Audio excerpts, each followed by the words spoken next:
The test is in 4 sections. Write all your answers in the question booklet. At the end of the test, you will be given 10 minutes to transfer all your answers to an answer sheet. Now turn to Section 1. Section 1. You will hear Ms. Penny Jones being interviewed for a job by Mr. White. Look at questions 1 to 5 on the form now.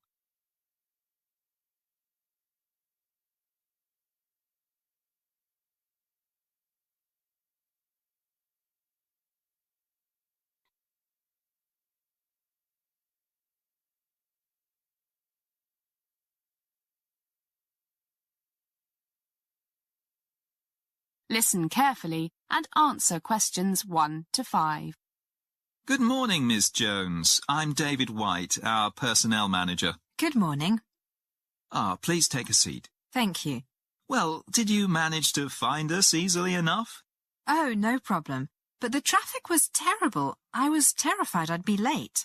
Well, you made it on time, so no problem. How did you get here? I took the bus, but even the bus lane was blocked. I know the problem. Well, let's start with a few personal details to make sure everything on the printout of your application form is correct. Our computers have been doing funny things lately. Full name, Penny Ann Jones. Yes, that's correct. British citizen, date of birth, January the 3rd, 1980. That's right. And your address, 28 Green Lane, Oxford. Actually, no, that's my old address. I was living there when I applied, but now I've moved to flat 502, 56 Rose Gardens. But it's still in Oxford. OK, I'll just change that. Good. And is your home phone the same? Yes, 7984865. And your email, jenny27@hotmail.com? Yes, that's it. Look at questions 6 to 10.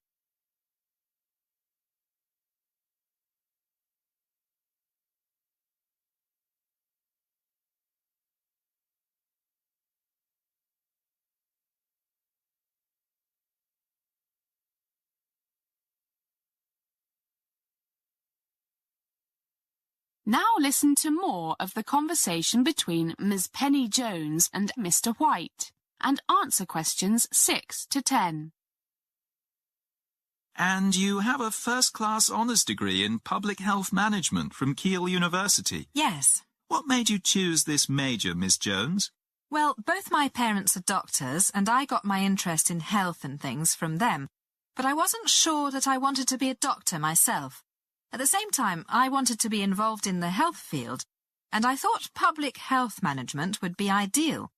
Also, I've always been interested in politics and the environment, so I figured this would allow me to satisfy various interests. I can't disagree. Us workers in the county public health department are often faced with a health threat from pollution or unsafe working conditions. We try to do something about it, and most companies or government departments are very cooperative. But it's not unusual to find a company that isn't. They start threatening things like loss of jobs, and of course that's always a political hot potato, especially with unemployment running around 11% in the country. So, what do you think about such things, Miss Jones? Well, I think the first thing is that some companies think meeting environmental standards is expensive. But so many companies find that they can reduce costs by adopting cleaner technologies, seeing waste as resources, that sort of thing.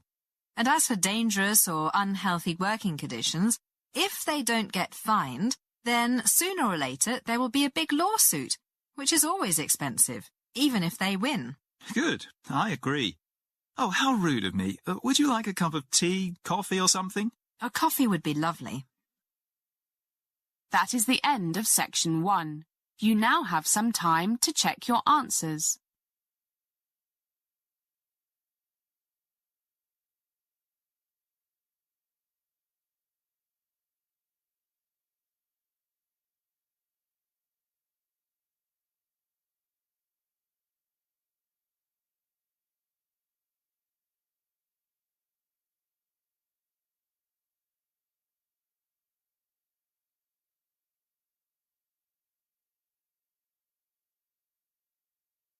Now turn to Section 2.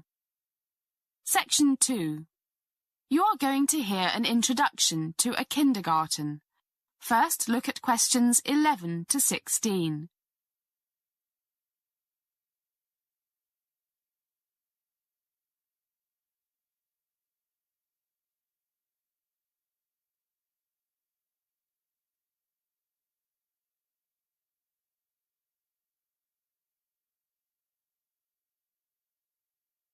As you listen to the first part of the talk, answer questions 11 to 16.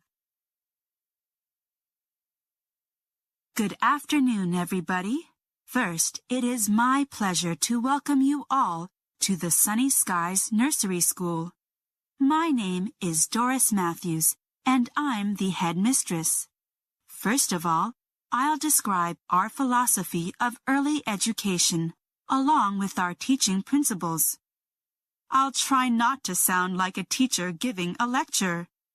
Then we'll have a tour of the school and finish with tea and sandwiches in the staff room, where you can meet our teachers and administrative staff. They will all be very happy to meet you and answer any questions you might have. First, as you know, we base our teaching, or should I say learning, because we try to help our children discover and learn for themselves, rather than simply try to teach them facts. We base our efforts on the principles discovered by that wonderful Italian educator and doctor, Maria Montessori. This means we believe learning best takes place in an atmosphere in which the children interact a lot and learn from each other. This encourages them to be lifelong learners and problem solvers.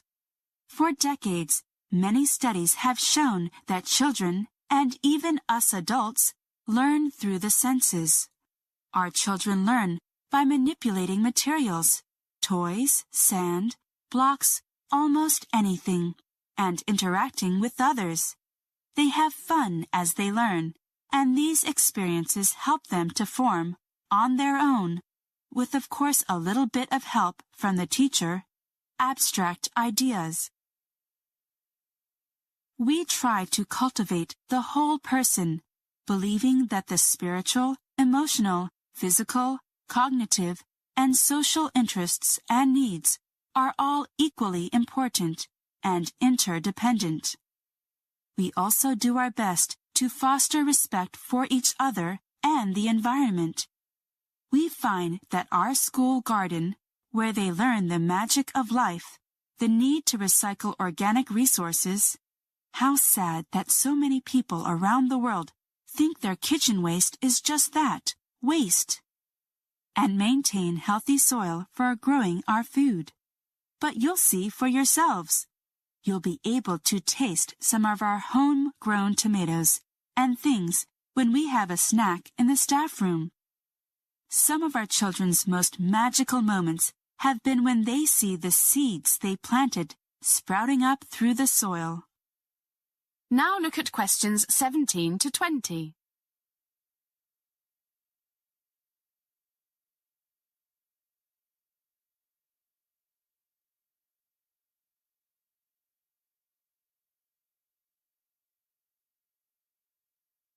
As the talk continues, answer questions 17 to 20. Well, that's enough about our philosophy and method of education.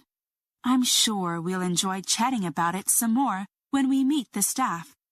Now I'd like to show you around.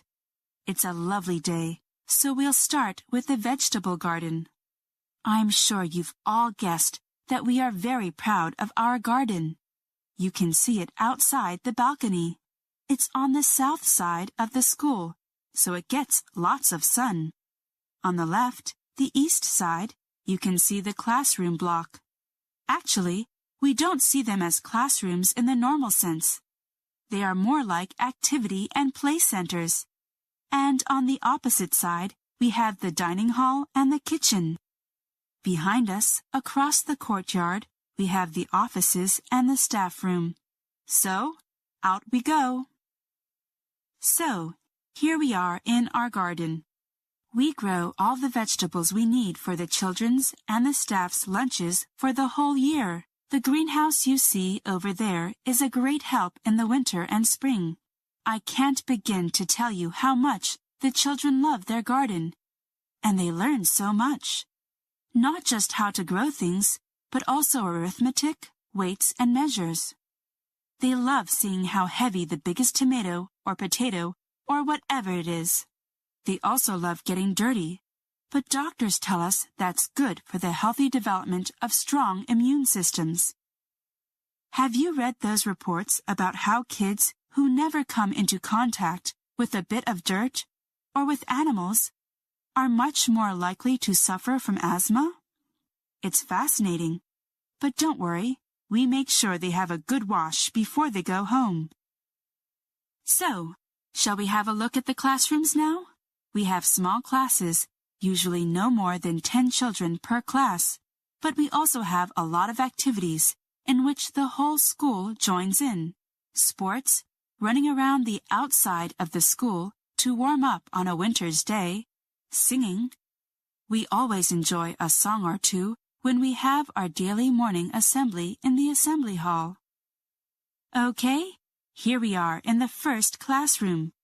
You see the 10 or so small foam rubber mattresses over there by the cupboard? And we have blankets inside the cupboard. They are for after lunch, when we like the children to have an hour's sleep. Then they have lots of energy until it's time to go home. Oh, I just saw Miss Robbins taking the sandwiches to the staff room. Let's go there now and meet the staff. They are always so excited to meet our children's parents. That is the end of section 2. You now have some time to check your answers.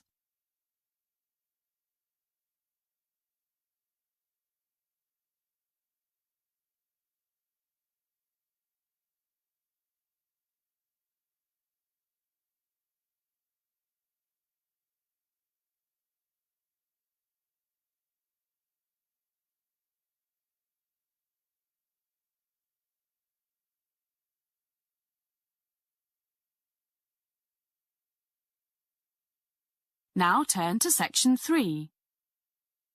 Section 3.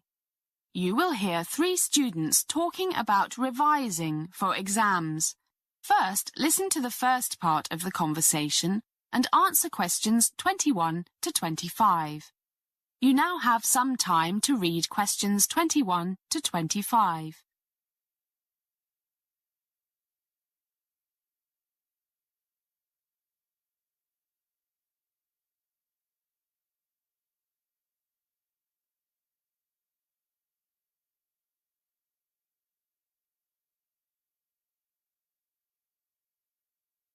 Hi, Bob. Hi, Harry. Where's Jill? I really need her. She's the brainy one. Me too, but she's always late. I think that's her. I'd recognize her footsteps anywhere. Good morning, boys. Sorry I'm a bit late. I was photocopying some things that you might find useful for reviewing for the exams. I know you missed those lectures. Been waiting long? The traffic is so heavy. Nah, just got here. Good. Okay, but I'm really busy, so why don't we start? I know you wanted these photocopies, but what else? This is a bit embarrassing, Jill, but Bob and I are really worried about these exams. I haven't prepared for them, and we only have 2 weeks. My parents will kill me if I don't pass. Same here. The thing is, you always do so well in exams, and, Well, we know you know a lot about studying and things, so we thought you might be able to give us a few tips. A few tips? If you both spent more time with your books and went to classes, you wouldn't need any tips. You think the bar is more important. Yeah, well, but we'd be really grateful if you know. We really need your help, Jill. Okay. I know you two guys. The first thing you have to do is organize your time. You're both so disorganized, and you don't have your priorities right. Having fun is always more important. I know. But I'm really going to do what you tell us, Jill. Got no choice. Me too. I can only make a few suggestions. Really simple ones. Basic stuff. Obvious. But it's obvious you two don't have a clue. Ready for Mummy's talk? I guess so. Yeah. As the conversation continues, answer questions 26 to 30. You now have some time to read questions 26 to 30.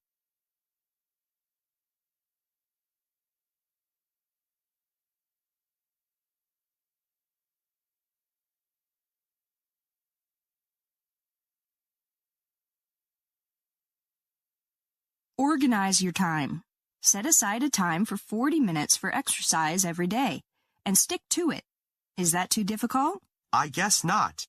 And no going partying or to the pub every night, okay? This is sounding difficult.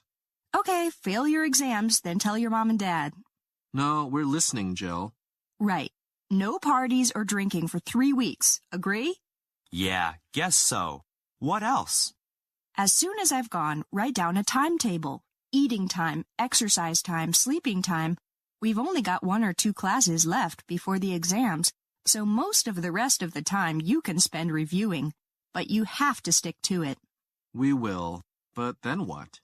Don't try to learn or review everything in one go. And take a 5-minute break every hour. Get up and walk around. You should know all this. I suppose I do, but I never actually did it. Same here.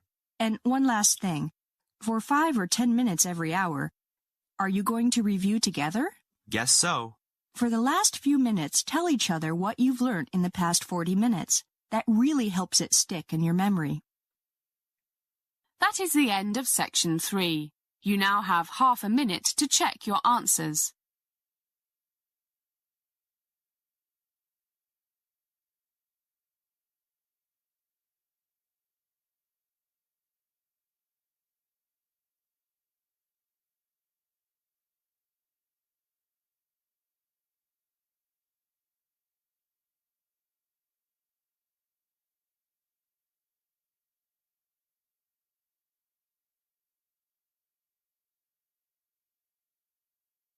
Now turn to section 4. Section 4. You are going to hear a presentation on suggestions for the facilities required in a school that is to be built. You now have some time to read questions 31 to 40.